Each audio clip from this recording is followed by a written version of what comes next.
విజయదశమి సందర్భంగా విజయవాడలో ఇంద్రకీలాద్రిపై అమ్మవారిని భక్తులు భారీగా దర్శించుకుంటున్నారు. అక్కడి నుంచి మరిన్ని డీటెయిల్స్ మా కరెస్పాండెంట్ స్వప్న అప్డేట్ చేస్తారు. స్వప్న. థ్యాంక్ యూ ఋషి. ముందుగా ఎన్టీవీ ప్రేక్షకులకు దసరా పర్వదిన శుభాకాంక్షలు. ఈ రోజు విజయవాడ ఇంద్రకీలాద్రిపై వేంచేసి ఉన్న అమ్మలగన్న అమ్మ, ముగురమ్మల మూలపుటమ్మ శ్రీ కనకదుర్గమ్మ వారు రాజరాజేశ్వరి దేవిగా భక్తులకు దర్శనమిస్తూ అనుగ్రహిస్తున్నారు.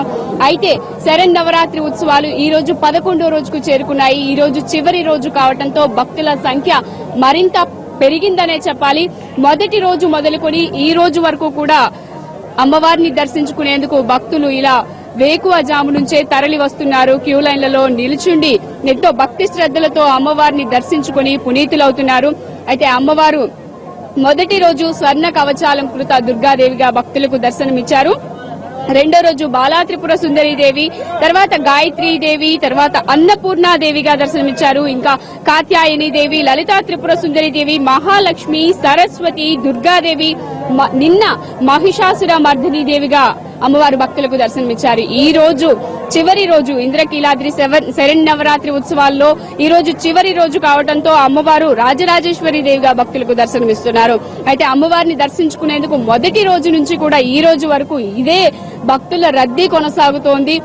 ఇక్కడ తెలుగు రాష్ట్రాల నుంచే కాక వివిధ ప్రాంతాల నుంచి కూడా భక్తులు అమ్మవారిని దర్శించుకునేందుకు ఇక్కడకు విచ్చేసి క్యూ లైన్లలో నిలుచుండి అమ్మవారిని దర్శనం చేసుకుంటున్నారు. అలాగే ఇంద్రకీలాద్రికి భవానీల తాకిడి కూడా పెరిగిందనే చెప్పాలి. భవానీలు కూడా అమ్మవారి నామస్మరణతో ఇంద్రకీలాద్రిపై వేంచేసి ఉన్నారు అమ్మవారిని దర్శించుకోవడానికి. అయితే అమ్మవారి జన్మ నక్షత్రం రోజు కూడా, మూలా నక్షత్రం రోజు కూడా సుమారుగా 2 లక్షల మంది వరకు అమ్మవారిని దర్శించుకున్నట్లుగా తెలుస్తోంది. మొత్తం మీద ఇంద్రకీలాద్రికి భక్తుల తాకిడి పెరిగింది. అయితే ప్రతి ఏడాదిలాగే ఈ ఏడాది కూడా అంగరంగ వైభవంగా దసరా ఉత్సవాలు నిర్వహిస్తున్నారు. ఈ ఏడాది దసరాను రాష్ట్ర పండుగగా కూడా నిర్వహించడంతో ప్రభుత్వం తరపు నుంచి సీఎం పట్టు వస్త్రాలు కూడా సమర్పించారు. మరి ఇంత పెద్ద ఎత్తున అమ్మవారిని దర్శించుకోవడానికి భక్తులు బారులు తీరారు. నిఘా కెమెరాలు ఏర్పాటు చేశారు. అలాగే సుమారుగా 3500 మంది పోలీసులు కూడా ఇక్కడ విధులు నిర్వహిస్తున్నారు. ఎలాంటి అవాంఛనీయ సంఘటనలు చోటు చేసుకోకుండా ఉండేందుకు గాను పోలీసుల నిఘాను కూడా మరింత పటిష్టం చేశారనే చెప్పాలి.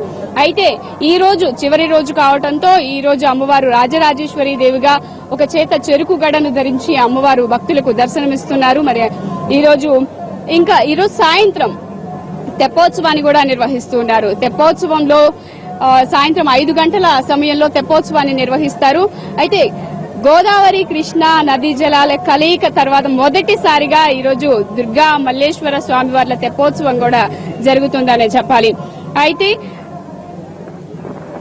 తెప్పోత్సవం జరుగుతోంది. ఈరోజు సాయంత్రం అంగరంగ వైభవంగా అమ్మవారు హంస వాహనంపై తెప్పోత్సవంలో ఈరోజు జరగబోతోంది. ఇంకా భక్తుల తాకిడి మరింత పెరిగిందనే చెప్పాలి. అయితే మొత్తం మీద అమ్మవారి ఆలయానికి భక్తుల రాక రాను రాను పెరుగుతోంది.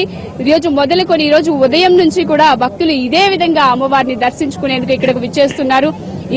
దసరా ఏర్పాట్లయితే చాలా బాగా నిర్వహించారనే చెప్పాలి. మొత్తం మీద దసరా పండుగ ఎంతో వైభవంగా నిర్వహిస్తున్నారు. ఇది ఇక్కడున్న పరిస్థితి. Over to studio.